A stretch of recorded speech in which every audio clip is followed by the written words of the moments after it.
The whole project is aimed at developing people's soft skills and life skills, helping them move towards both employability or personal goal setting. So we do a range of activities, from football activities to embed those skills, as well as a range of courses that help people determine where they want to go and what they want to do in their life.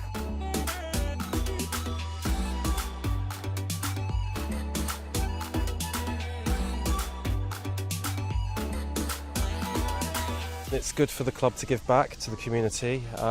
Brighton's a very tight-knit community, and we offer a niche in the respect that we can offer physical activity with personal development programmes and opportunities for people to advance. All right guys, thanks for coming along. Do you remember when we talked about scoring for the future board, decision making? Yeah, we need to be able to make decisions before we finish things, so we'd have that up here. Now, is that more important than any of these?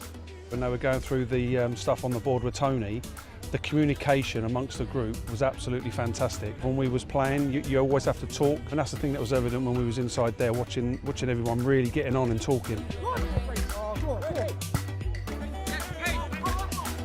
Yeah, when I was 14 I left home, and then I was between homelessness and sofa surfing for about 4 years until I got put into my first young people's hostel. That's when I found out about Albion in the community. They've developed my skills in sort of compromising, adapting, people skills, communication. I then got a job as a support worker for adults with learning disabilities, and then have been doing that for the last year.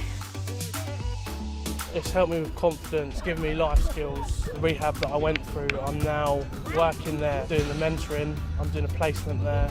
It's given me so much. There's more people to defend, so what does that mean to you? We need to kind of gang up on them.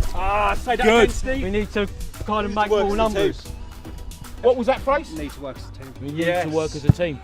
We worked for the community scheme. I certainly did when I retired from football, 2008 till now, and we've been involved with various projects that they've done. For projects like this behind us, it's fantastic to get people involved in the local community.